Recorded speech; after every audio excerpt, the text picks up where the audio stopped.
سڵاوتان لەبێ من سالار ئیبراهیم بەرنامەی ئەمڕۆتان پێشکەش دەکەم. وڵاتێک کە هەمیشە کودەتا یەکێک لە مۆتەکەی سەرکردەکان بووە کە وڵاتیان بەڕێوە بردووە. وڵاتێک کە چوار کودەتای بەڕێ کردبوو، پێنجەم کودەتای سەری نەکرد کە خاڵی جەوەری سەر نەکەوتنەکەی ئەم کودەتایش زۆرێک لە چاودێران پیان وایە کە یەکگرتووی لایەنی دەسەڵات و لایەنەکانی ئۆپۆزیسیۆن بوو لەگەڵ ئەو متمانەی کە گەل بە حکوومەتەکان هەیبوو. بەڵە بەڕێزان بۆ قسەکردن لەسەر کودەتاکەی تورکیا هەریەک لە بەڕێزان دکتۆر سەلام عەبدولکەریم مامۆستای زانکۆ فازڵ قەرەداغی نووسەر و ڕۆشنبیر لەگەڵم دەبن لە بەرنامەی ئەمڕۆ. بەر لە دەستپێکیش ڕاپۆرتێک دەبینین، دواتر درێژە بە گفتوگۆکەمان دەدەین.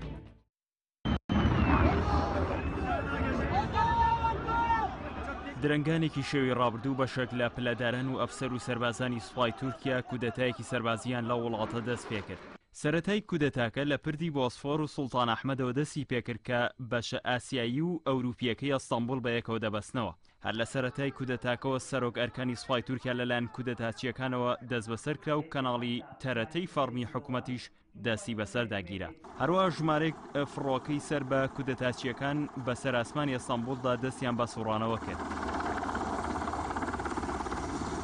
کودەتاچیەکان کە خۆیان بە ئەنجومەنی ئاشتی هێزە شەکدارەکانی تورکیا ناساندبوو لە کەناڵی تەرەتەوە ڕایانگەیاند بۆ پاراستنی دیموکراسی و پێکەوەژیان و ئازادی تورکیا کودەتا دەکەن. Buyurun Sayın Cumhurbaşkanım, dinliyoruz biz sizi.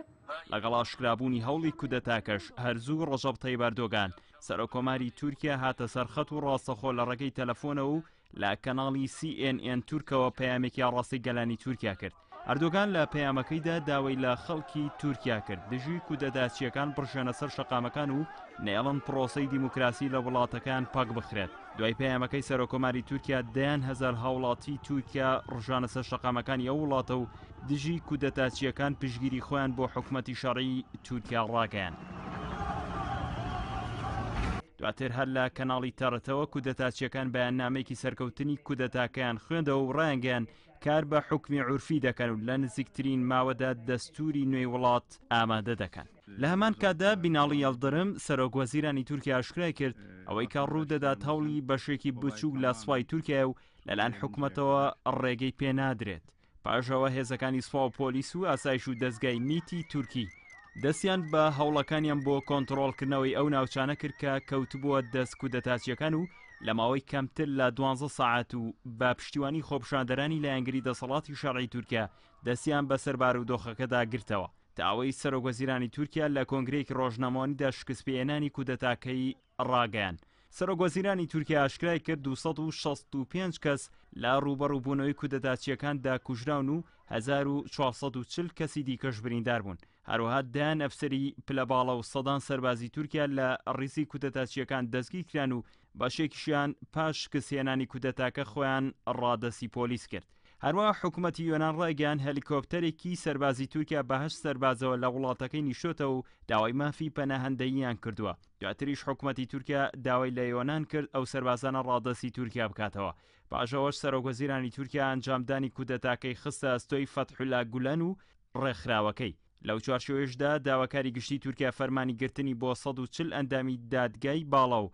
5 ئەندامی دامەزراوەی باڵای دادوەران و داواکاری گشتی و 48 ئەندامی ئەنجومەنی شوڕا دەرکرد. داوای لە ئەمریکاش کرد فەتحولا گولەن ڕادەسی تورکیا بکاتەوە کە لە ویلایەتی بەنسیلڤانیا نیشەجێیە. لە بەرامبەردا جۆن کیری وەزیری دەرەوەی ئەمریکا داوای بەڵگەی تێوەگلانی فەتحولا گولەنی لە تورکیا کرد و لە هەمان کاتیشدا گولەن سەرجەم تۆمەتەکانی ڕەت کردەوە.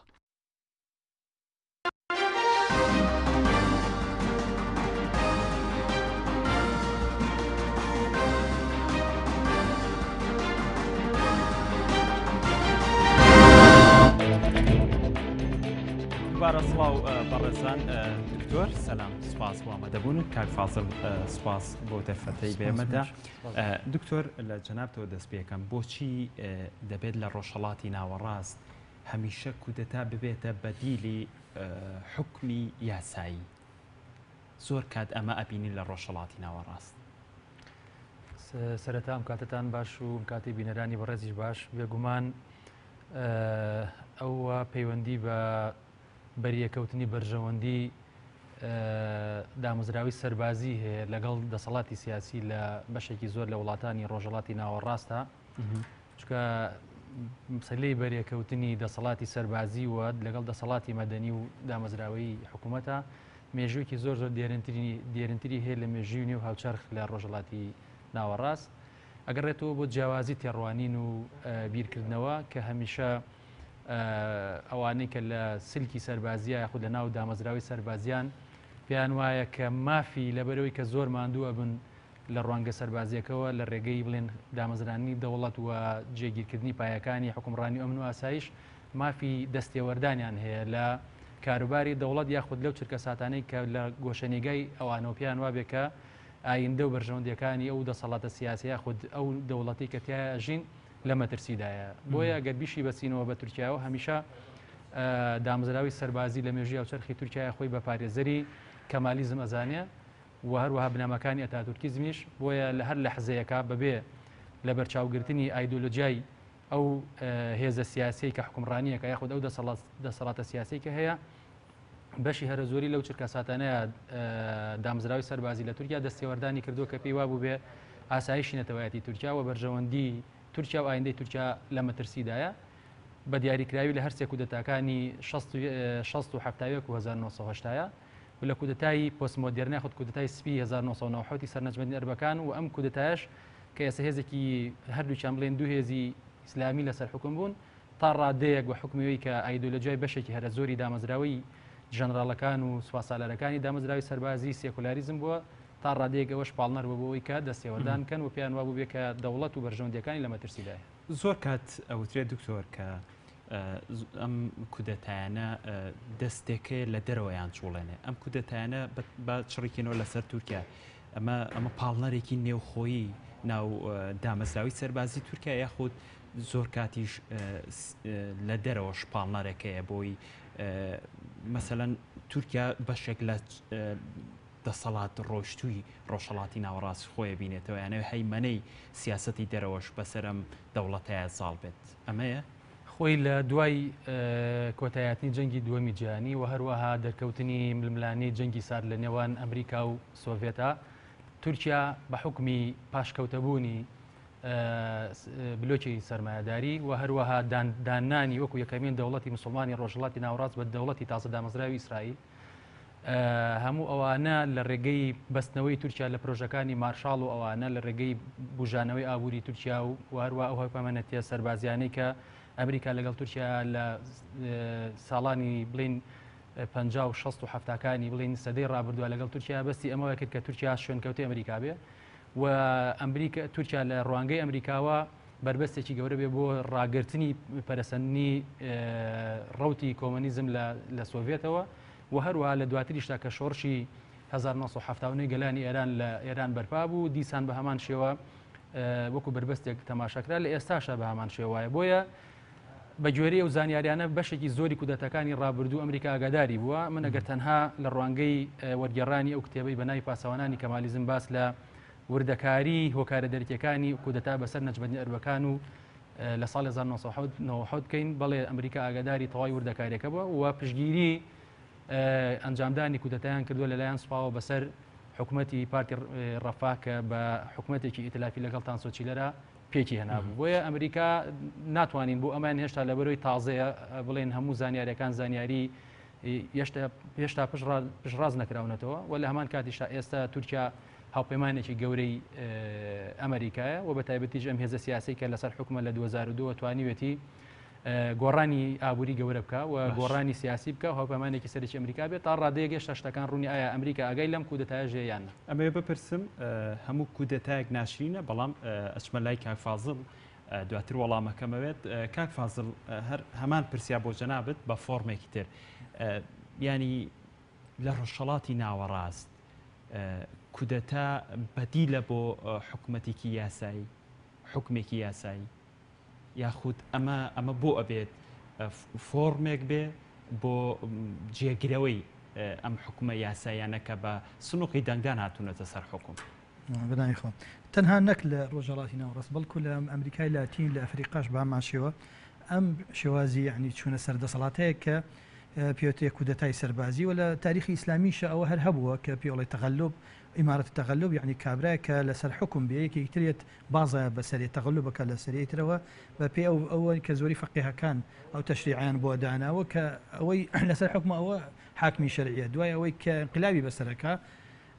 خراپ بێ باش بێ ئەو کێشەنێکە ئەو ئەگەر تا ئەو کاتی دەرەچێت لە سەری ئەوە بڵین ئینە تعداکارە یعنی دەرچۆ لە تاعەتی ئەو ئەمیریان ئەو سەرکردەیە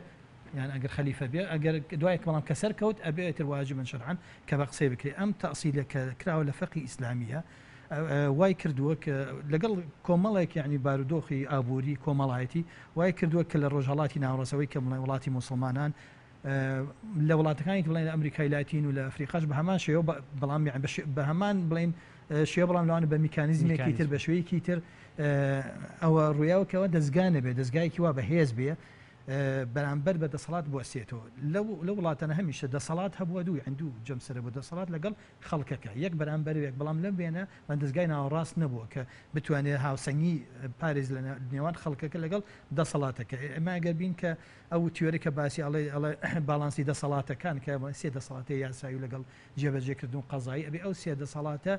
تەداخل نەکەن لە کاری یەکتری و ئەبێ هەر یەکێکیان وەکو مراقبێ بەسەر ئەوەی تر بێ بۆی یەکێکیان نەبێ بە يعني ظالم ما بون من دصلاتي جباجيه كردن وابكا كدصلاتي خزايج بو خوي قوزي دصلاتي تشريع بو خوي قوزيته بو شي بيبه استبداد كشيء زور يعني جرينج لفرهنجي سياسي بلام لروجالاتنا وراس ولا امريكاي لاتين ولا انا نبوت يعني بشي لكرتوري او خلقه كاستبداد بناس نشيو ديجي بوسنوا ام يعني ام باش خانه بلين ميجي وكلتوري وابوري وكومالاتي كاولاتنا هي بواي كردوه كوكوتمك دزگان نبي بەرامبەر بە دەسەڵاتدار بڵین يعني حاکمەکە بوەستێتەوە سنوورێکی بۆ دانێ لەبەرەوە حاکم سنووری نەبووە جا پێش ئەوەی کە کودەت هەی سەربازی بەسەر بکرێ خۆشی بڵێن سنوور نەبوو بۆ دەسەڵاتەکەی ئەوەشی کە هاتووە کودەتای بەسەر کردو ئەوە کەسێکە کە خاوەنی دەسەڵات يعني خاوەنی هێزێکی سەربازیە و کاتی خۆشی هەر لە سەردەمی بەتابەتی لە کۆتەکانی يعني ناوڕاست کۆتایەکانی سەردەمی عەباسی کاتێک کە ناوچەکان نیمچە سەر بۆ خۆیان وەرگت وایە کە کۆمەڵێک دەسەڵاتدار کۆمەڵە سوڵتانەکان پێبن کەوانە هێزی سەربازیان هەبوو نیوچە سەر بەخۆمم بەناو تەنها سەر بە خەلیفەی عەباسی بوون و ئەمانە دیژی یەکتری شەڕیان کرد و هەندێکیان هاتوون و بەغاشیان گرتووە بوون بە سوڵتان لەژێر دەستی خەلیفە بەڵام خۆیان حاکمی ڕاستەقی نەبوون بۆ لەبەر ئەوەی خەلیفە خۆی دەسەڵاتی سەربازی نەبوو ئەنجە لەو بینەشەبینی خەلیفە و خەڵکەکە دەستگایەک نەبوو دەستگایەکی بەهێز کە بتوانێت بەرامبەر بە خەلیفەش و بەرامبەر بە ئەو سلطانانش بوسيتو كيشك اوي جاوك وتم الامريكاي لاتينيش بويش بوشوني خم احتمال بيواندي بيج قالوي كبيواندي هي بباري كومالايتي وابوري يعني ابوري اولاتان امريكاي ناورس امريكاي باشور ك حاكمي سربازيه بكودتا هبو بيج قالوش مثلا دينك لو انا دوري هبو بكان كاثوليك بون كاثوليك هر خو يعني عقيده وبيرو باوريكي سياسي تايبتي هبو بلان بروتستانت كان وانا بون لبروي جابونا ولا لا كاثوليك وكنيسيان نبو مفهومي كنيسه كاثوليكي يعني اوكوبلين او دزگاکانی ناوراس و هێزەکانی ناوراس اینجا چینی ناوڕاستیش وەکو لانیکی ئابووری بوون بەوەی کە بێنە بەشێک تەنێکیان جسمێک لە بینی فەرمانڕەوە لەگەڵ خەڵکەکە وا بکەن کە ئەو ئیستیبدادە دروست نەبێ هەر بۆیە بین کە ئەڵێن کە شۆڕشێکراگە دژی حاکم و دیموکراسی بە شێوە سەرەتاکەی کە دروست بوو یەکەم جارمان لە بەریتانیا دروست بوو این تر شێوازی تریشە لە شوونەکانی بەڵام بە زۆری ئەمانە پرۆتستان بوو نە کاتۆلیک. کاک فازڵ دکتۆریش ئاماژەیەکی پێ ئەم کەسانی کە بینە سەر تورکیا ئەم بەتایبەت سوپا لە تورکیا ئینقلاب ئەکات ئەو خۆیان بە مەغدورەزان لە حکومڕانی وڵاتە یاخود ئەیانەوێت تموحی سەربازی زۆرتر لە کای حکومڕانی وڵاتە ببینەوە يعني فراموش کراوە لەم حکومەتی ئەردۆگانە بەڵام هەر خۆی کە دەوڵەتی کەمالی کە دروست بوو کۆماری تورکیا دروست بووە دەوڵەتی عەسکەری بوو یان باخێکی زۆری بە سوپایە خۆ پێشتریش هەر هەبوو لە خاڵی دەوڵەتی عوسمانیە یعنی خۆ بەزانی ئەو هێزە ئینکیشاریە کە دروست بوو هێزێکی زۆر منزەبت و زۆر يعني هێزێکی سەربازی تایبەت بووە دەوڵەتی عوسمانی خۆشی دەوڵەتێکی سەربازی بووە بەڵام لە کۆتاییەکانی بڵین ئەو لانەی لاواز بووە دەوڵەت کۆماری تورکیا کە دام مەزرا بایەخیا بوو لایەنە سەربازی وای کرد کە يعني بڵێ حزورێکی زۆری هەبێ لە کۆمەڵگەیە ئەنجا ئەوانش کە دکتۆر باسی کرد ئەوانەی کە لەوێن يعني ئەلمانی بوون هەر لە خۆی يعني ڕێ نەئێرا بە غەیری ئەلمانی لەو دەستگایبێ و لە ساڵانی ڕابردوش ئەوە بوو یعنی چەنەها ئەفسەر لە پلەکانی خوارەوە هەر دەرکران لە سوپا لەبەر ئەوەی شکێکیان لێ هەبوو لیان هەبوو کە مێلێکی ئاینیان هەبوو ئەوەی ئەو دەورەی کە سوپا لە تورکیا هەی بۆی بێگومان لە دواییت لە کاتی ئەردوگانەوە کەم بۆتەوە ئێستا بەڵێ ئێستا بڕوان ناکەم تموحێکی تەنها مەسا تموحێکی خۆیان بێت بڵین گەورە کە جیلە کۆنەکە ئەو جای بڵین ژینی کەلعان ئەڤرێن و لەوانە پێش ئەوە ئیتر وردەوە بەرە تەقاعودە چونکە ئاڤرێن هەر خرايە سجن لەبەر ئەوەی ئەو انقلابی ساڵی 1970 ئیرا بە دادگا خرايە سجن لەبەر ئەو انقلابی کە کردی 1970 ئەو جیلە نەمانسە جیلێکی بڵین تازەتر هاتووەتە پێشەوە لەبەر ئەوە ئەمە زیاتر انقلابێکی ڕاستە ڕواڵەتەکەی عسکەری بۆ بەڵام انقلابێکی لەوانەیە سیاسی بێ لەوانەیە تەنانەت مەذهبیش بێ ئەمە تا دوایی کە دوای دەرەکەوێت چییە و چی نییە زیاتر ئێستا یعنی کە سوپای تورکیا کە ئیشێک کرد ئیشێکی لەسەر ئایدۆلۆژیا و لەسەر ئەنجداکی علمانی لەسەر ئەوە کە ئیبینی کە تیاری ئیسلامی بەهێز بوون انقلابێکی کردیان ئەگەر بیبینێ وەزعی وڵات بەرەو اتجاهی تر ئەڕۆی بەرە بۆ نمونە فەزایەکی ناخۆ کاری خۆیەکە بەڵام ئێستا تەسەوڕەکەم کە لایەنە عەسکەریەکە تەنها ڕواڵەتە لایەنە سیاسیەکە یان مەذهبیەکە یان هەشتێکی ترکە غیری عەسکەری بێ ئەوە ڕاستەقینە هەر بۆیش ئەبینین ئەوانەی کە لە کۆدێتاکە بوون ئەمانە کەسانێکی لە پلەکانی خوارن نەک لە سەرەوە سیاسەتی حکومڕانی ئەردۆگان کاک فازڵ ئەوەیە هێنا انقلابی بەسەرا بکرێت دواتر وەڵامەکەمەوێ دکتۆر ئەکەرەم وەلای بەڕێزت پێشتر پرسیارم کرد کە هەموو کودەتایەک ناشرینە خۆی کەمیان بە پرسیارێکە ینی حکومەتی ئەخلاقیە بێ مثلەن جوانیان ناشرینە ئێمە پێم باشە بگەڕینەوە سەرەوەی ئەو کودەتایە لە تورکیا بۆ ڕوویان مەسەلەن دوایە لەسەر ئەساسی شیکردنەوەی ئەوە بڕیار لەوە بین ئایام کودەتایە مەسەلەن سەری بگرت ئایام هەوڵی کودەتایە چۆن نەبوو چۆن نەبوو ئێمە ئەگەر بگەڕینەوە پێش خاڵێک زۆر گرنگە کاکفازیلیش ئاماژەی پێ لەم بابەتە ڕاستە مەسەلەن سوپا لە هاتنی بڵێن ئاکاپەوە دەستکاریێکی زۆر گەورە لە دوو مؤسسە لە سێ مؤسسە کرا بەڵام ئەوەی کە مؤسسەی سەرەکین کە ڕۆڵیان لە مەسەلەی کودەتایە یەکیان سوپایە دووەمیان دادگای دەستوریە کە ئاکاپە هەرزوو مەسەلەن ئەو ڕێگایە ئەو پردانی بڕیکە ئەچوونەوە سەر مەسەلەی کودەتا و قەدەغەکردنی و پارتە سیاسیانە و دوای ئەوەش لەسەری میشانەوە دەستکاریکردنی دەستگای سیخوڕی میت کە بەشێکی زۆری هەموو ئەوانە سەر بە ئاکاپەن ئێمە بۆ ئیزافی ئەوە گفتوگەکە بوویت لێ تێبگەین ئەو ململانەی کە لە بینی بزوتنەوەی خزمەت و فەتحوڵا گولەنیەکانە هەیە لەگەڵ ئاکاپەیە تێکچوونی و پەیوەندیانە کاریگەری هەبوو لەسەر ئەوەی کە ئەو هێزەی بە گوێرەی تاوەکو ئێستا و زانیاری هەواڵیانەی کە لە میدیاکانەوە لەم هەوڵەیە ئەخرێتە ڕۆەیە کە گولەنیەکان ڕۆڵیان هەیە لەبەرەوەی لە تێکچوونی پەیوەندیەکان و ئاکاپە دەستی کرد بە پرۆژەیەکی پاکتاوکردنی بەشی هەرە زۆری ئەندام و لایەنگرانی گولەنیەکان و بزوتنەوەی خزمەت لە سەرجەم دام و دەستگا سیاسی و ئیداری و سەربازیەکان و ئەمنیەکانە چونکە گولەنیەکان ئابوووریەکانش لە تەواوی بەشێکی ڕێزۆری جمگە هەستیارەکانی حکومڕانی تورکیا هەتا ئەم لەحزەیەش بڵێن بوونیان هەیە ئەگەر سەیری ژمارەی دەستگیرکراوەکانی ئەم هەوڵی کودەتای بکەین کە 2000 تێپەڕاند و ئاماژە بۆ ئەوەی کە بڵێن ینی بەربڵاوی هەیە ڕوبەرێکی بەربڵاوی هەیە و هەروەها لە ئاستی کەرەستەی سەربازی کە فڕۆکەتی یا بەکارهاتوو بە هەمان شەوە پلەدارەکانیش کە پێنج جەنراڵ و چەندین عەقید و بڵێن لیوا ئەوانەیە بۆیە ینی لێرە لە یەک نقطەی کە زۆر گرنگە ڕەبتی کەم پێەوەیە کە لە 2002 بە بڕوای ئێمە قۆناغی پۆستکەمالیزم دەست پێیەکە چونکە هەموو کودەتەکانی کە تا 1970 کە کراوە سوپا پێی وابووە کە پرینسیپەکانی کەمالیزم و ئەتاتورکیزم لە مەترسیا بۆیە کودەتا پێویستە بەڵام لەم لەحزەیە ئەگەر تێبینی بکەین ئۆردوگان بە پێچەوانەی بەشی هەرە زۆری و بیربۆچوونانەوە ئیسلامێکی کەمالی ئەگەر سەیری پەیڕۆپرۆگرامی ئاکاپە بکەین بڕوایان بە بیرروبۆچوونی ئاکاپە پێکاتوە لە ئیسلام لە سێکۆلاریزم لە کەمالیزم و ئەگەر سەیری بکەین تەواوی ئەفکاری کەمالیزم و بنامەکانی کەمالیزم لە بەشێکی زۆری ئەدەبیات و کارکردنی سیاسی و پەیوەندی سیاسی و ناوخۆیی و ئابوووریەکانی تورکیا ڕەنگی داوەتەوە و ئەگەر تێبینی بکەین ئەگەر ئۆردوگان ئەو پارێزەرە سەرەکی پرینسیپەکانی کەمالیزم و سێکۆلاریزم نەبووە لە تورکیا نەی ئەتوانی لە دوای هەڵبژاردنە و دەنگە زۆرە بەدەست بێنێ نەی ئەتوانی کە ئێمە بینیمان چۆن شەقام پەلاماری ئەو سەربازە کودەتەچیانەدا کە هەوڵی کودەتایاندا بۆیە هەموو ئەمانە پەیوەندیان بەوە هەیە کە سوپا لە ئێستای ڕاستە پرینسیپەکانی کەمالیزم هەر پارێزراوە بەڵام پەیوەندی بۆ ململانی و کە لە بینی زوتنەوەی فەتحوڵا گولەکان و ئاکاپایە هەیە کە لە پشتەوەی پەردەوەک ئەوترێ پلان دانراوە بۆ ئەم هەوڵی کە سەر بگرێ بەسەر ئاکاپە باشە بۆ زۆر کات ینی کودەتاچیەکان لە تورکیا ئەو وشانی کە بەکارێنن ئەو ڕستەی کە ئەیکەنە ئامڕازی کودەتاکەیان ینی وشەی زۆر جوان بەکارن مەسەلەن لە ئێستا مەسەلەن گەڕانەوەی ئازادی بۆ تورکیا ڕزگارکردنی تورکیا خۆی لە خۆیە خودی ئەمڕاز کە کودەتاکەیە خۆی ینی شتێکە پێچەوانەی ئەو دەستەواژەیە کە بەکاریان هێنا بۆچی ئەبێ ینی ئەم دەستەواژانش بەکاربێنن خۆی یەک خاڵ گرنگە ڕاستە بڵێن دامەزراوی سەربازی تورکیا لە مێژووی هاوچەرخی تورکیا بەشی هەرە زۆری کودەتای کردو بەسەر دەسەڵاتی شەرعی هەڵبژێردراوە بەڵام لامان کاتە ئەو خاڵە گرنگەی تێدایە کە سوپا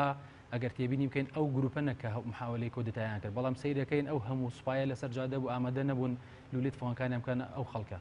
یعنی ئەمە خاڵێکی زۆر زۆر گرنگە سوپا لەوێ بێلایەنە وەک بەشێکی زۆری ئەو وڵاتانەی ترنی ینی خەسڵەتی سەرەکی سوپای تورکیا بەشی هەرە زۆرەکەی لە کودەتای 12 ئیلولی 1970 لە دوای ببوورە دکتۆر پێتە بڕم لە دوای حکومڕانی ئەردۆگانەوە سوپا بێلایەن بوونی زیاتر نەبووە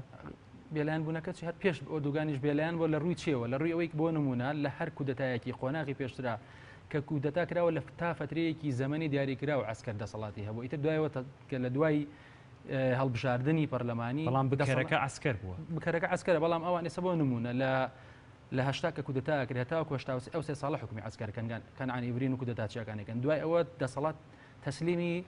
هێزی براوی هەڵبژاردننی هێشتا و سەیەکەن لە 90 بە هەمان شێوە فترەیەک ئەوان کە وەختی ئیتر دەسەڵاتەکان تەسلیم کردەوە بۆیە لە سەردەمی وەردۆگانیشە ئەگەر سوپا تا ئەو گروپە نەبێ بێلایەن نەبووە بەشی هەرە زۆریە چوونە پاڵە و کودەتاچیانە و حکومەتیاکە پەش ئەڕوخە بەڵام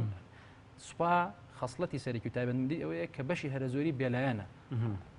زۆر باشە دەستخۆش کاک فازڵ ئەو پرسیارم کرد پێشتر ئەم حکوومەتەی ئەردۆگان ئەوەی هێنا کە بەشێک لە ئەفسەرانی سوپا بڕیاری ئینقلاب بدەن بەسەریە بێگومان نەخێر چونکە ئەگەر هەتا ئەو حکوومەتە دیژی دەستوریش کاری بکردایە کاری نادەستوریشی بکردایە ئەو کاتە ڕێگای تر هەبوو بۆی کە دژایەتی بکرێ بۆ هەر بەڕێی محکمەی دەستوریە بڕێی تر لەعلام و ڕێی جەماوەرەوە بەڵام تەنانەت ئەوەی بزانم یعنی کارێکیان نەکردو بڵێن دژی دەستورەگینا بێگومان هەڵایکی زۆر گەورەی لەسەر دروست ئەبوو ئەوە وەکو هەر وەکو حاڵەتەکەی مصر کە چۆن یعنی محمد مرسی سەرۆکی مصر بوو یعنی یەکەم سەرۆکی هەڵبژێردراوی کە خەڵک هەڵبژێرە لە مصر بە هەڵبژاردنێکی بڵێن بە پاک لە سەردەمی فرعونەکانەوە یعنی کە لە سەردەمی لە 3500 ساڵ پێش زین هەتا 2012 کە هەڵبژار نەبوو یەکە تاکە سەرۆکی بوو فەرمانڕاوە بە کە بە هەڵبژاردن بێتە سەر حکوم بەڵام هەندێکیان لێ دۆزیەوە ڕاستە هەڵی هەبووە ڕاستە بڵێن حیزبەکەی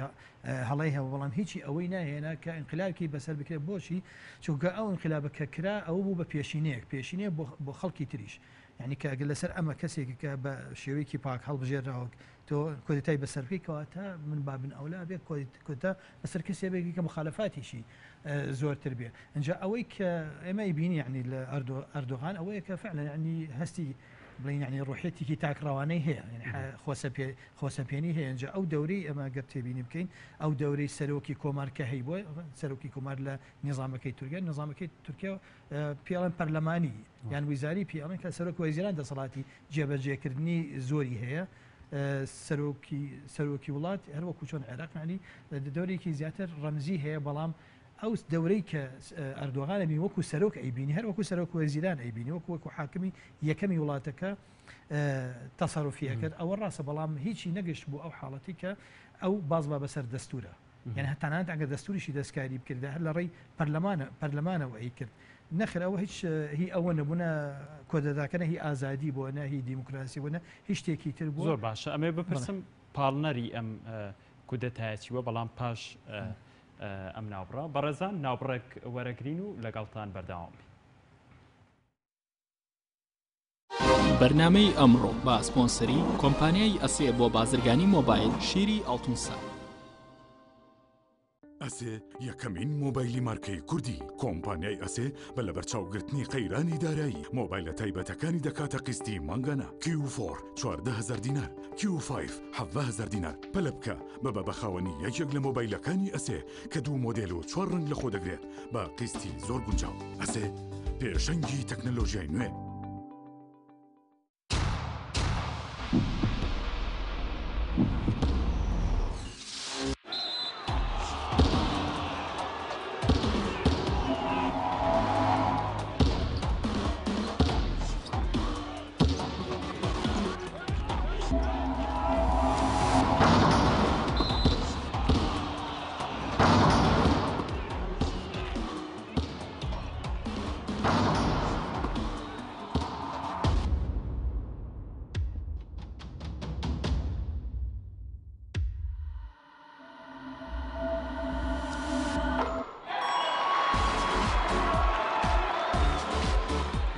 سەرکەوتنە گەورەیە تەنها شیری وشکی ئاڵتونسای تەمێکی ڕاستەقینە و 100% سروشتی نۆشی کە و هەمیشە بە بەهێزی بمێنەرەوە کاتر نییە بچیتە بازار بۆ کڕنی پێداویستی ئەلکترۆنیەکان وەک هەمیشە کۆمپانیای ئەسێ خزمەتگوزاری نوێی بۆ ئامادەکردوون ئێستا دەتوانیت لە ڕێگەی ئینتەرنێتەوە سەرجەم ئامێرەکانی کۆمپانیای ئەسێ بکڕی و هەموو جۆرە کارتێکی موبایل و ئینتەرنێت بەدەست بخەیت ئێمە بۆتان دەگەێنینە ماڵ و شوێنی کارەکانتان لە ڕێگای کارتی ئەسێەوە ئەبیتە بەشداربووی سەرەکی ئەم خزمەتگوزاریە لە 25 دلار زیاتر پێداویستی بکڕە و کرێ گواستنەوەکەت لەسەر کۆمپانیا دەبێت ئەسێ پێشەنگی تەکنەلۆژیای نوێ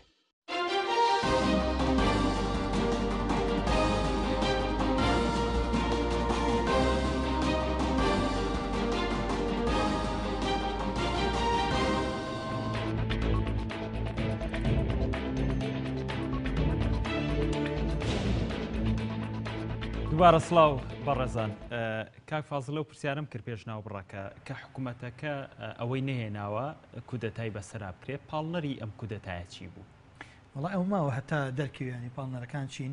کێنساوی کە تا ئێستا کە ڕایانگەاندوان ئەڵێن کەڵێن بە عەربیەڵێن بڵێن قەوارە هاوتەریبەکە و کێنە موازیەکە کە ئەڵێن ئەوەی فەتحوڵڵا گوڵن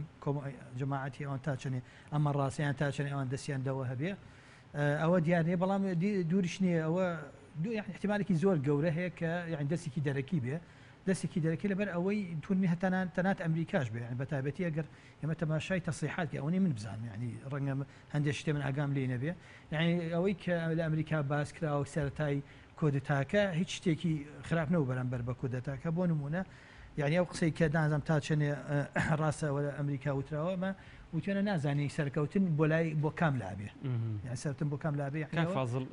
سەرنج بۆ پرسیارە ڕاکێشام ینی بۆ ئەبێ دەستی دەرەکی هەبێت لە کاتێکدا تووکی هاوپەیمانی ئەمریکایە وەکو دکتۆر ئاماژوی پێەیە ینی هاوپەیمانی ئێستا مەسەلەن لەم تازانەی هاوپەیمانی ئیسرائیلە وانە ڕێکەوتنیان واشکرد لەگەڵ رووسیا لەگەڵ یەکێتی ئەوروپایە بینی باشە ینی بۆ ئەبێت دەستی دەرەکی ئەم وەسعی تورکیا تێک بدە نەخۆستا ئەڵمانیا لە ناتوێ و لە هاوپەیمانی ئەمریکاشە و زۆر نزیکتریشە و ئەمریکاش لە هیچ لێی ناترسێ لە شتێکی ناترسێ لەگەڵ ئەوە شەمە زین کە چۆن ینی فەزیحێ بڵاوە کە یعنی گویان ئەگەت لە ئینەکە سەرۆک وەزیران یعنی تەنەسڵەتەکە لە سەر وەزیرانی ئەوە پەیوەندی بەون یعنی کەمە ئەو هاوپەیمانی ئەمریکا وەکو وڵات بەڵام ئەو سڵتای کێتە سەر ئەوەرانی لا بە جۆرێکی تر تەعاملی لەگەڵاکە بەتابەتی یعنی کەمە ئەمان بینی یعنی چۆن ئەردۆغان کە چۆن تعامل لەگەڵ سەرۆکی ئەمریکا کرد یعنی هاوشان وەکو هاوشانێکی خۆی تعاملی لەگەڵا کرد یعنی هەر وەکو تەما جانی وایە یعنی تو هەستە پێ کرد یعنی وەکو تەنها شعوریە یعنی وەکو شتێکی بچووکتریش لە خۆشی بچووکتر تەماشایە کرد ئەمەش طبعا ئەمە بابزین بەمانەوە نەمە هەتا ئەگەر مەسەلەی بەرژەوەندیش نەبێ وەکو لە ناحیە نەفسی و شخصیەکەش ئەوانە هەمویان دەوریان هەیە بەڵێنجەوە وڵاتێکی وەکو تورکیا کە یعنی هەر مەکانەتی نەکتەنها لە ڕووی جوگرافیەوە بەڵکو لە ڕووی سیاسی و مەکانەتێکی زۆر ئستراتیجیە لە ناوچەکە وای سادێ بڵێن یاریکەرێکە لە ناوچەکە کەسێکی ئاوە زۆر بە ئاسایی یعنی دەستی دەرەکی پرۆژێ هەبێ بووی ئیتر ئایا بە باشی یان بە خراپی ئەوان تامنەکە بە زۆری بە گەباسی ئەمریکا بکەین بە ئەتانانەت ئیسرائیلیش وڵاتەکانی ناوچەکەش ئاچەنە لەوانە ڕۆڵێکی زۆر ئەوە هامیشیان هەبوو بێ وەکو میسر و یان ئیمارات کە ئیمارات یعنی بڵین یەکێکە لە جملەکانی بەهاری عەربی بوو وەشزانەیە کە تورکیا يعني پشگیری بەهاری عەربی کردو بە تایبەتی یعنی ئەوەی کە ئیخوانی مەسر ئەوە دوورنی یعنی ئەوانە تا چەنێ دەستیان هەبووەلەوە ئەوە دوێنێ بەڵام وەکوشتی ناوە وەکوشتی ناو بارودۆخی ناو بڵێ ئەوەش دەوری هەیە خەڵکێک کە ناڕازی بن لە حکومەتەکە بەڵام ئەو خەڵکێک کە ناڕازین لە حکومەتەکە هیچ شتێکیان نەبوو کە یعنی طرحێکیان نەبوو کە ئەمە ناڕازیەکە لە ڕووی ئابووریەوە وەکو بڵێن بە گوزارانی خەڵکەکە هەرچەنە یعنی تورکیا چەند زەرێکی ئابووری لێ کەوتو لە ماوەی دوایی بەڵام زیاتر لایەنێکی سیاسی ئەوانەی کە لانەوە لایەنێکی سیاسی ئایدۆلۆژی هەروەها تەنانەت احتیمالە مەذهبیش پاڵیان پێوەنێ و ئەوەی احتیمالەکەی جەماعەتی خزمەتیش فتحوڵڵا گوڵن ئەوە شەر يعني احتمالێک هەر هەیە کە دەستیان هەبێ بەڵام ڕەنگە من هەستەکەم وەکو بڵێن ئەردوغان تۆزە نەختێ زۆمیان لێکە تا حیان کو بڵێن مبالغە ئەکا لە دەورەکانە هەرچەنە خۆشیان جێگای سیقەنین يعني ئەو جەماعەتە خۆیان جێگای سیقەنین يعني ئەگەر بێنە دەست من اختیارکەم لە بینی ئەردوغان و گوڵان طبعا ئەردوغان هەڵەبژێرە لەبەر ئەردوغان کەسێکی سیاسیە بەڵام گوڵان کەسێکە يعني کەسێکی دینیە بەڵام شێوە تەقدیسێکی بۆ خۆی دروست کردو يعني ئەو کەسانی کە ئەتباعیەوەن کە ئەچن لەسەر چۆک دانیشن و سەربەرز ناکەن و تەماشای ناکەن کەسێکە ئەو تەقدیسەی بۆ خۆی دروست کردو ڕۆڵی گولان کاری سیاسی ڕۆڵی گولان باسەکەن هەروەها بازەوەشەکەن بۆچی ئەردۆگان زۆر کات پەنجەی تۆمەت بۆ گولان ڕاکێشە دکتۆر ئەمەوە پرسیار لەو بکەم بۆچی ینی هۆکاری سەرنەکەوتنی ئەم کودەتایە بەشێک لەوە نەبووە کە میلەت خۆی ڕژایە سەر شەقام و پشگیری لە ئەم حکوومەتەی ئێستای ئەردۆگان کرد خۆی کۆمەڵی خاڵی گرنگ هەیە خاڵی یەکەم ئەوەیە کە ئەم هێزە بە پێچەوانەی بەشێکی لە زۆری ئەو هێزە سیاسانەی کە حکوومەتیان پێکێناوە سەرکەوتون لە هەڵبژاردنەکانی ڕابردووی مێژووی تورکیاوەیە کە ئەم هێزە گۆڕانکاری ئابووری کردووە لە مێژووی هاوچەرخی تورکیایە و ئەم هێزە توانیوێتی ئابووری تورکیا لە ئابووریەکی داڕوخاوە بۆ ئابوورێکی گەشە سەندوو بەرز بکاتەوە و هەروە داهاتی تاکە کەس کە ئێمە ئەزانین بەشێکی هەرە زۆری ئەو کێشە سیاسیانی کە لە تورکیا هەبووە دەرهاویشتە کێشە ئابوووریەکان بووە بۆیە بە درێژایی بڵین تەمەنی حکومڕانی ئاکەپە لە 2002 هەتاوەکو ئێستا گۆڕانی ئابووری کردو بۆیە ئێمە تێبینەوەکەین کە بەشێکی زۆر لەو هاوڵاتیانەی کە داپۆشراوی ژنین وەکوی کە بڵێن ئەوان ئەندامی ئاکەپە بن ئەوان بەر لە داپۆشراوەکان و حیجابەکان بەرگریەکان بۆیە ئەمە پەیوەندی بە خاڵی گرنگوەیە کە گۆڕانی ئابووری خاڵێکی ترەوەیە بەشێکی زۆر لەو هێزە سیاسی حکومڕانەی کودەتایان بەسەراکرداوە ڕێژەی دەنگدانیان لە هەڵبژاردنەکان لە ساسی تێنەپەڕاندوو بۆیە زیاتر حکوومەتی ئیتلافی ئەوانە بوون ئەگەر سەیری پارتی ڕێگەی ڕاست و پارتەکانی تر بکەین لە ڕابردووە کە کودەتایان بەسەراکراوە بەڵام ئەم هێزە لە دوایین هەڵبژاردن زۆرینەی پەرلەمانی بەدەستێناوە لە پێشتریش ینی ڕێژەکانی لەسەری هەمووی لەسەری چلو لە بەشێکی پەنجاوە بووە بۆیە ئەمانە پەیوەندیان بەوە هەیە کە وە خاڵێکی تریش لە سەرنەکەوتنی ئەم هەوڵای ئەوە بوو کە کەم و کورتی لە چۆنێتی هەوڵی کودەتاکە کە ئێمە تێبینی بکەین کودەتەکانی کە بەر لەوەی سعاتی سفر ڕابگەندرێ کودەتا ڕابگەندرێ و بەیاننامە خوێنرێتەوە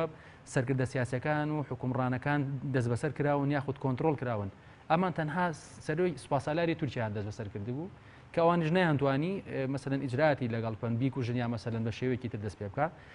و ئەمە وای کرده بوو کە دەست بەسەر نەبوونی ئۆردوگان یاخود سەرۆگۆزیرانی تورکیا کە ناچاری بکەن لە ژێر حکومێکی بڵێن سەربازیە لە کەناڵێکی میدیایی گەورەی میدیاکانی تورکیاوە بڵێن تەسلیمبوونی بە کودەتا ڕابگەێنی ئەمە وای کرد کە نەک ئەوەنە بۆ پێچوانەوە ئۆردوگان و سەرۆگۆزیران توانیان مخاتەبەی شعبی تورکی بکەن ئێمە بۆ وتمان کە ئەو ڕێژە زۆریان کە لە هەڵبژاردنە ئەمە وای کرد کە لە پاڵ گۆڕانکاری لە ژیانی ئابووری خەڵک و خزمەتگوزاری لەوێ پاڵنەر بێ بۆ ئەوی کە خەڵک زووتر بێ بەدەم ئەو هەوڵەی کە کرا بە کودەتاکە و تەوقی بدە و بەرهەمی ئەوەش چەندین لە میدیاکانە بینیمان چەندین لە سەرباز و پلەدارەکان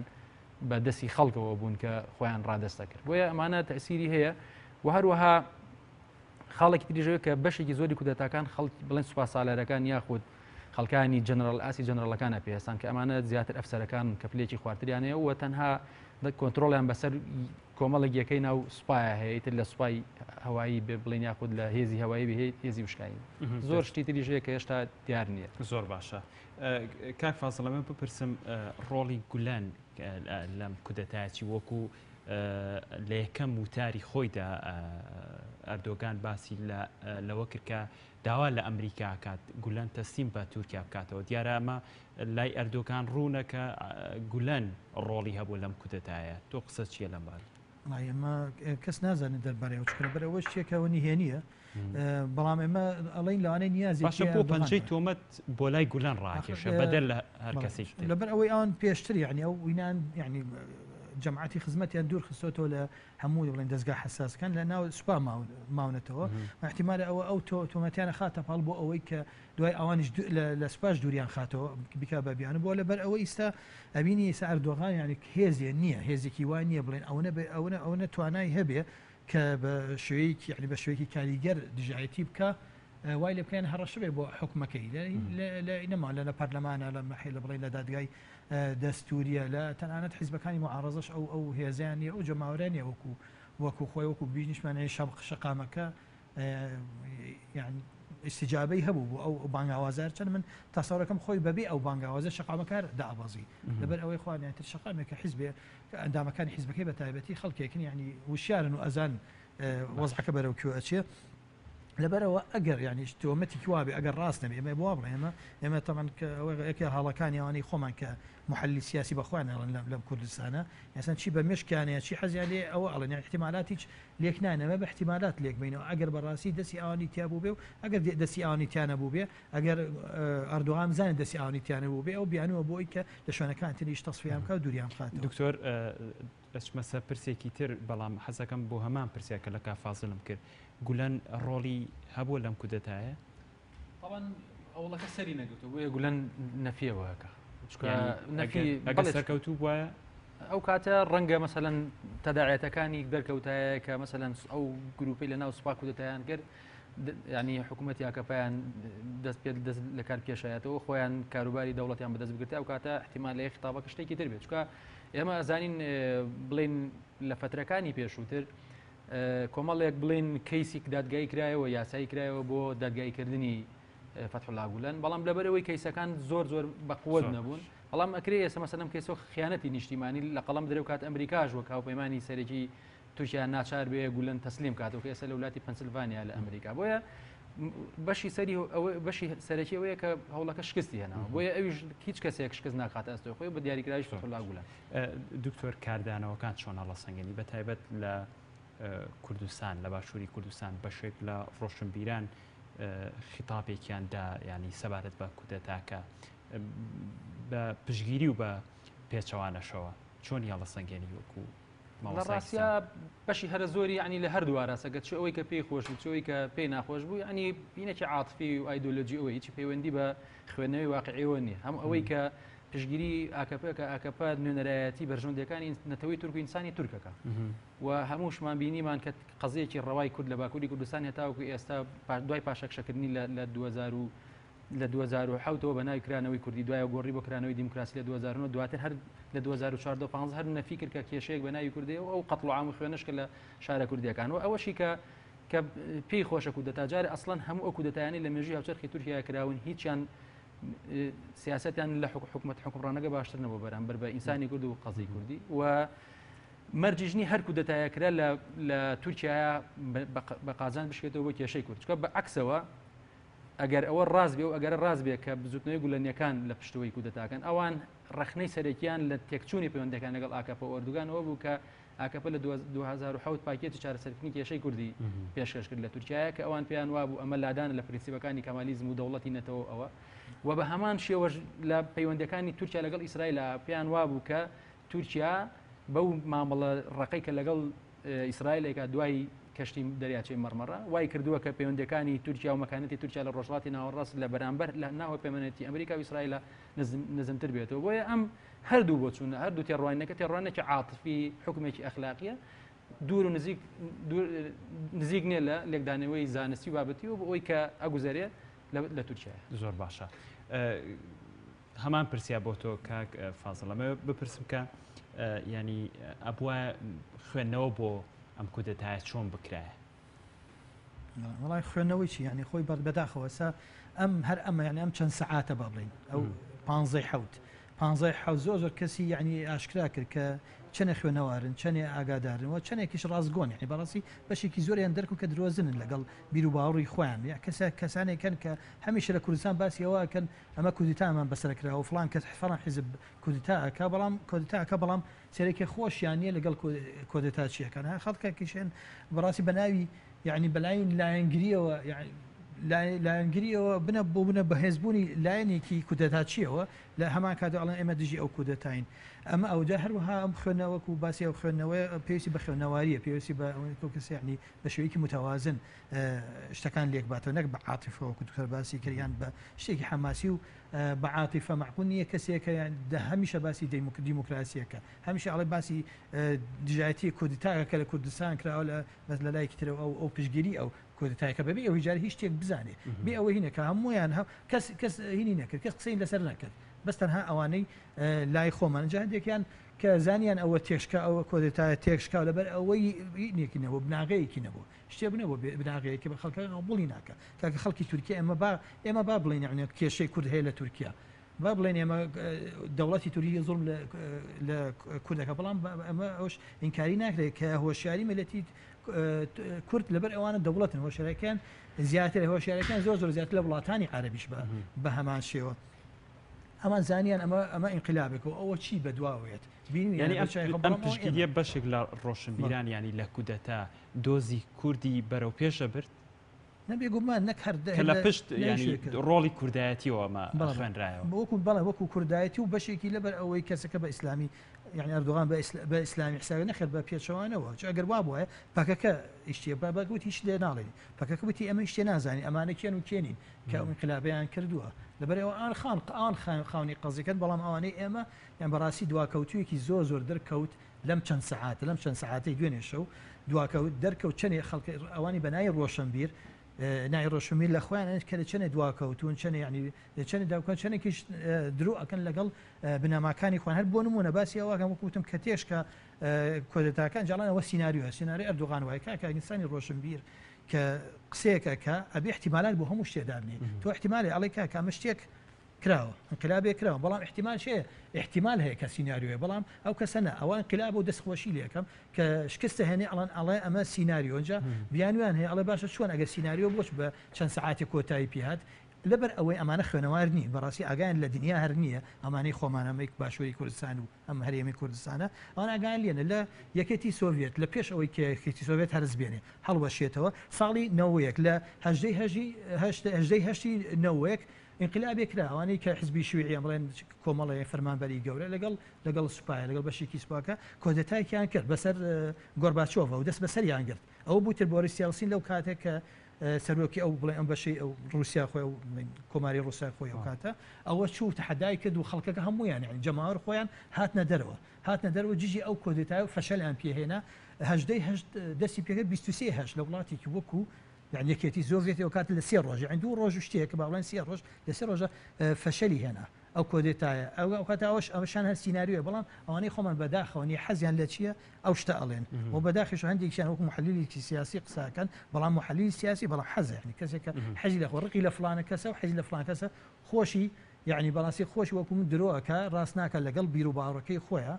ومن يعني هو دارم إما همو أمانة يعني بوان كوكينو بيان بلان سبنا بيان خينو سبني بس ديمقراطي من بونا كاتش كبيرة مراسي أو لتحقيق كدنوه هي كان ساعاتية فشل تاني. دستوش كاك دكتور يعني دوزي كورد ب سركوتني كودتاك بسر حكومة كي أردوغانا برو چارە سەری باشترە ڕۆژ هەرچەند ئاماژەیەکە پێدا کە ئەردۆگان بوو دۆزی کوردی جوڵان بەدەر لە هەموو حکوومەتەکانی کرد ئەوە حکوومەتەکەی ئەردۆگان بوو دۆزی کوردی جوڵان بە هەزار تێبینیەوە کە هەمانە وردەوردە پاشەکشەی کرد هەرچەند خوێندنەوەشەیە کە ڕۆڵی پاشەکشەکانی کە زیاتر ڕەوتی کەمالیزم ئەو دەورەیان پێبینیوە ئەمە پرسیارەکەم ئاوا لێ بکەم ینی دۆزی کورد لە سەرکەوتنی کودەتایە باشترە بوو وەک لە ئێستای ئەردۆگانە خۆی کە بڵین پێشتریش ئەردوگان پاشەکشەی کرد هۆکارەیە ینی جەنگیز شاندار ڕۆژنامەنووسێکی بە ناوبانکی تورکیا لە کتێبی شەمەندەفەری مۆزۆپۆتامیا ئەمە خۆی گفتوگۆی لەگەڵ کردوون لەگەڵ ئەحمەد داودۆغڵو لەگەڵ عەبدوڵاگول لەگەڵ ئەردوگانیش بە چەند سەعات ئەو گەشت بۆ قەناعەتەی کە ئەمە لە زەمینەی چارەسەرکردنی کێشەی کورد بە واقعی نییە بۆیە مثلەن ئەردوگانیش نەیویست زووتر بکوێتە بەرەم هەوڵی کودەتایی کە هەیە بۆیە پاشەکشەکانی لێ کرد بە هەر حاڵ بۆ ئەم مۆزوعەکە کە ئەگەر کودەتا سەری بگرتایە جارێ ئەسڵەن بڵێن کە هەدەفە کە هێزێکی کوردی خاوەن مەکانەت و پەرلەمانتاری هەیە لەوێ ئەسڵەن ئەوان دژی کودەتا بوون لەبەرەوەی کودەتا بڵێن تێپەڕاندنی شەرعەتی دەستوریە کە ئەو هێزەی هاتووە لە ڕێگەی سندوقەکانی دەنگدانەوە هاتووە و لەبەرەوەی و کوتمان شوناسی ئەو گروپەی هەوڵی کودەتایە دیار نییە و وەکوتیشمان هەمیشە لە ناو سوپایە ئەوانەی کە کوتدایان کردووە هەموو ئەوانە کە زۆر بەتوندی پێویستن بە پنەمەکانی کەمالیزم و سێکۆلاریزمەوە و هەمیشە ئەوانەشی کە کوتدایان کردووە بە نسبەت قەزەی کوردیەوە زۆر سیاسەتێکی توندریان گرتوتە بەر بۆیە پەکەکەش کە هێزی سەرەکی بوو وەکو هێزێک کە نەیاری تورکیا بێ لە دیفاعکردن لە قەزەی کوردی ئەوان هەڵوێستیان دەرنەبڕی لەبەرەوەی نازانن تۆ کە تۆ نەزانی بەرامبەرەکەت کێیە نازانی بڵین چۆن بێ بەرامبەر مەسەڵەن قەزەکە بەرەو پێشە بایانەوە ئێستا لێرێ خاڵی زۆر گرنگە لە دوای شکستێنانی ئەم هەوڵە دوو بیرۆ بۆچون هەیە پێیان وایە بە تایبەتی کە پشگیریکردنی هەر سێ پارتە سەرەکیەکەی ئۆپۆزیسیۆن پشگیریکردنی دژی کودەتا و پشگیریکردنی حکوومەتی شەرعی لە هی ئاکەپە لە تورکیا دوو بۆچون هەیە کە هەندێک پێیان وایە ئەم دەرفەتە ئەم سەرکەوتنە و شکستێنانی کودەتایە بۆ ئەربەکان بۆ ئەردۆغان و ئاکەپە یا ئەوەتانێ جۆرێک لە نەرمی ئەنوێنە لەگەڵ هێزە سیاسەن لە داهاتوە بۆ ئەوەی ڕێگە بگرێت چکە هێشتا ئەومان بیر نەچێت نەکودەتا جارێک و دایی پێهات و چکە ڕنگدانەوەکان هێشتا ماون و زۆر شت ماوە و هەمیشە زمینە سازی هەیە بۆ کودەتا بە حکمی فاکتەرە تاریخەکەی و زۆر ئەو ململانیانش کە هەیە لە ناو تورکیایە ڕەنگە لاوازی بەڵام ئەگەرەکار هەیە و کراوەیە ڕەنگە ئەو بۆچوون یەکەم پێ وایە کە ئۆردوگان واکەپە هەوڵەیەن کە زیاتر بەرەو جۆرێک لە ئاشتاوی ناوخۆی زیاتر بن بۆی ڕێگە لە بەردەوە بن هەندێکیش پێیان وایە کە ئەمە فرسەتێکە بۆ تەسفێکردنی گولەنیەکان بۆ لاواازترکردنی پێگەی حزابی معارەزە لە داهاتوی سیاسی تورکیا دەستخۆش کاک فازڵ ئەمێ بپرسم کە کورد لە دوای ئەم کودەتایە ئەبێ ڕۆڵی چۆن ببینێ دۆزی کورد لەگەڵ ئەردۆگانە یەک لای بکرێتەوە یان لەوەی کە لە دوای ئەردۆگان یەت بە هەر حکومێک بێت ئەفڵە هەر ڕاستکردنێ بۆی وتمەوەی ئەوەی رووسیا وتم 3 ڕۆژ خۆی 5 ڕۆژ بوو ئەوە وڵاتێکی وەکو رووسیا بەستەنها 5 ڕۆژ بوو سینناریۆش نەبوو سەبارەت بەوە ئەمە بزانین وەکو کار دۆکەوتۆر باسی کرد ئایا مەسەن کامیانە یعنی ئایا ئەردۆغان دوای ئەوە نەرمی ئەنوێنێ یان زیاتر یعنی ئەو بڵێن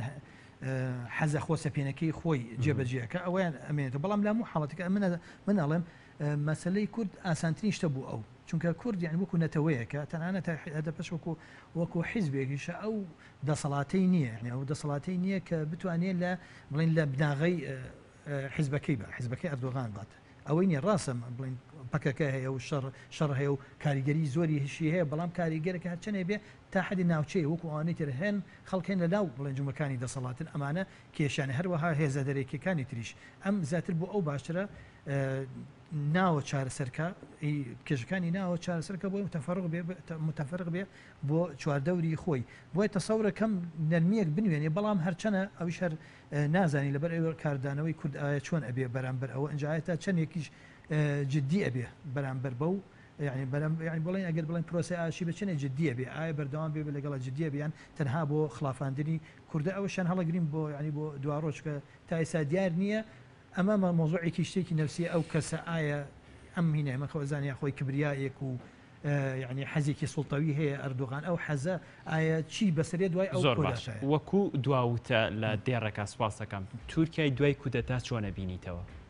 ئەوە گرنگترین ئەوە نازانی با بڵێن بۆ مستقبل هەڵگرین بەڵام گرنگترین شت ئەوەیە ئێستا لە دوای هەموو کودەتایەنە کودەتایەک هات و فەشەلی هێنا ئێستا گەلەکە ئێستا سیقەی بەخۆیەتی کە نەهێڵە جارێکی تر سوپا بێتەوە دەسەڵات دەستخۆش کاک دکتۆر تورکیای دوای کودەتاکە تۆ چۆنیە بینیتەوە تورکیای پێش کودەتاکە بە یاخود بە ڕۆڵێکی ترەوەیەتەوە یەگومان ئەم ڕوودا و ڕووداوێکی زۆر گرنگ کاریگەرە تورکیا ئەو تورکیای پێش کودەتا نابێت ئیتر بەباری ئەوەی کە وەک فاسیلی ژامەژەی پێیا ئۆردوگان تونترێ بە بەرامبەر بە نارەکان یا زۆرێک لە نەرمێن نوێنێ ئەمە کەوێتە سەر ئەم بڕیارە ئەم حکومێکی پێشبینی و ئایندەیە ئێمە ناتوانین ئەکوێتە سەر ئەو بارودۆخانە کە تەحکوم بە تورکیاوەکەن لە ڕوانگەکانی سیاسی و ئاوی کۆمەڵایەتی پەیوەندی دەهێت بەڵێ زۆر سپاس بۆ بەڕێزان دکتۆر سەلام عەبدولکەریم ماڵسای سانکۆ هەروەها فازڵ فەرەداخین و سەر و ڕۆشنبیر کە لە ستۆدیۆی بەرنامەی ئەمڕۆ لەگەڵم بوون زۆر سپاس بینەرانی خۆشەویست سپاس بۆ بینەری ئێوەش کە تاوەکو ئێستا بینەرم بوون زۆر سپاس